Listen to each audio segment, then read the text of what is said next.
السلام عليكم. sanadii tagtay ee 2020 hal mowduuc oo kaliya ayaa dunida oo dhan haystay, laakiin sanada cusub ee 2021 dunidu waxay u jihaysanaysaa nolosha ka dambaysa cudur safmar ah oo ciwaanada wararka haystay sanadkii tagay oo dhan. waa maxay waxyaabaha aad sanadkan cusub u baahan tahay inaad ogaato, sida sawaariiqda burburinaysa dhagxaanta hawada sare, xal u helidda isbeddelka cimilada sii xumaanaysa, ku soo dhawow 4 sheeko oo saameynaysa dunida kadib COVID-19.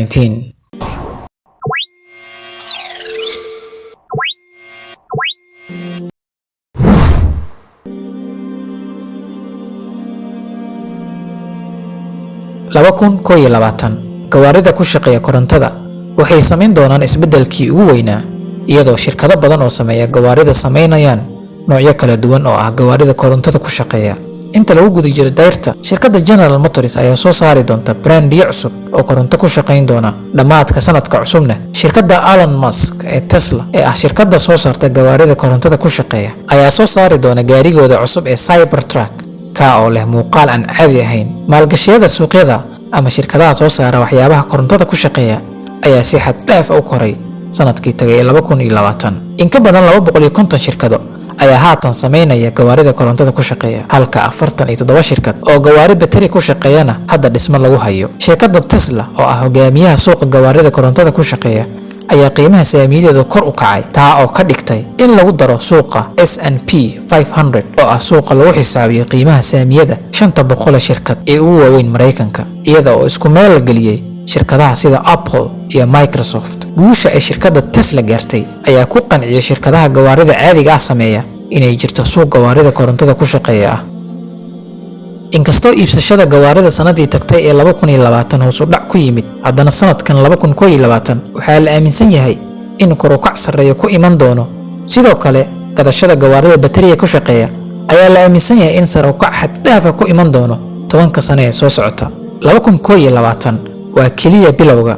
haddii xukuumadaha dunida ay sii wadaan in mustaqbalka dhow la joojiyo gawaarida shidaalka ku shaqeeya, waxay ka dhigi doontaa gawaarida elektriga ku shaqeeya inay noqdaan kuwo aad u fara badan.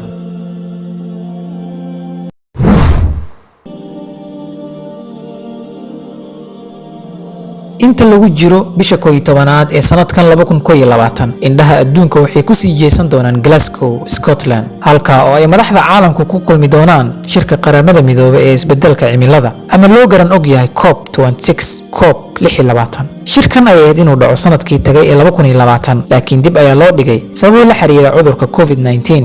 heshiiskii Paris ee cimilada looga hadlay 2015 wuxuu sameeyay target ama xadidaad kulaylka dunida inuu u dhaxeeyo 1.5 ilaa 2 degree centigrade. laakiin khubarada ayaa sheegaya in ballanqaadyada ay sameeyeen dowladaha 2015 aysan ku filnayn in la gaaro yoolkan. waxay u eg tahay in sanadkan 2021 noqon doono sanadkii ugu weynaa ee laga adkaan karo isbeddelka cimilada.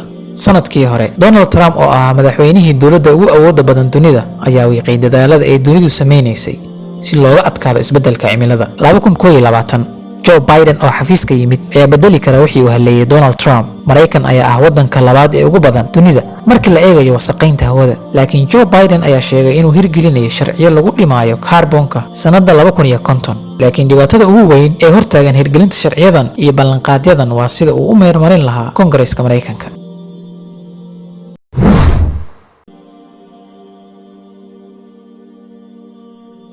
sanadka cusub ee 2021 waxaa si xamaasad ku dheehan tahay loo sugayaa soo saarista qaybta xigta ee filimka caanka ah ee James Bond.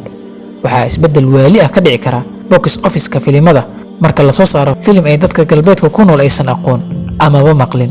filimkan noociisu yahay qosol ama comedy, magaciisuna yahay Detective Chinatown 3, ayaa China ka caawin doona box office-ka inuu helo lacag aad u badan kana badan kan Mareykanka, taasoo ka dhigaysa box office-kan kan ugu weyn adduunka oo dhan. ku dhawaad qarni, Hollywood ayaa xukumayay caalamka filimada, laakiin hadda waxaa la joogaa waqtigii ay China noqon lahayd hogaamiyaha. shirkadaha soo saara filimada China ayaa kordhiyay soo saarista aflaamta sanadihii la soo dhaafay, laakiin 2021 saadaasha ayaa sheegaysa in box office-ka Mareykanka uu fadhiid noqday, halka kan China uu kor u kac sameeyay.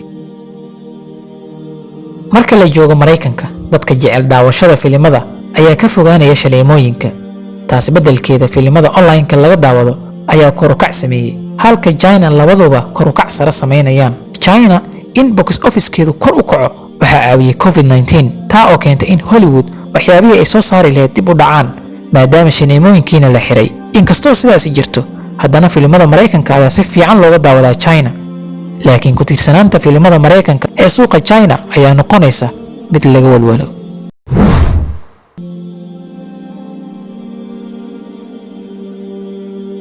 sanadkan intiisa badan waxaa lagu mashquuli doonaa sida dunida looga badbaadin lahaa dhibaatooyinka kaga imaanaya isla gudaha meerahan. hadda culimada qaar ayaa awoodda saaraya sida meeraha dhulka aynu ku noolnahay looga badbaadin lahaa khataraha iyo hanjabaadaha kaga imaanaya meerayaasha kale. inta lagu guda jiro bisha Julaay ee sanadkan 2021 waxay NASA hawada sare u diri doontaa tijaabadii ugu horeysay ee lagu difaacaya meerahan.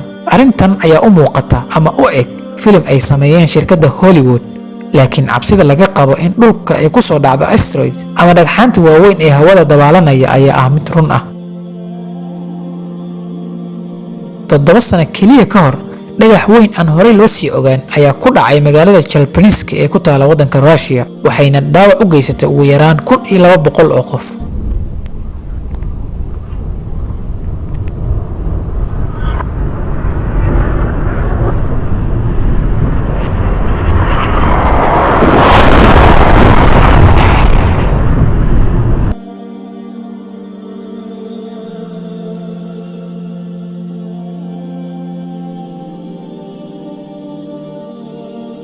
NASA ayaa hadda hawada u diri doonta Double Asteroid Redirection Test oo loo soo gaabiyo DART, kaas oo ay malaynayaan inuu ka difaaci doono meeraha dhulka dhagxaanta ku soo wajahan, isagoo ka wareejin doona wadada uu dhulka uga soo socday. wuxuuna isticmaali doonaa technology saameynaysa dhaqdhaqaaqa asteroidka. isbeddelkaasi ama saameyntaasi oo dhan waxay dhacayaan 2022 marka oo asteroidku ku soo dhow yahay meeraha dhulka.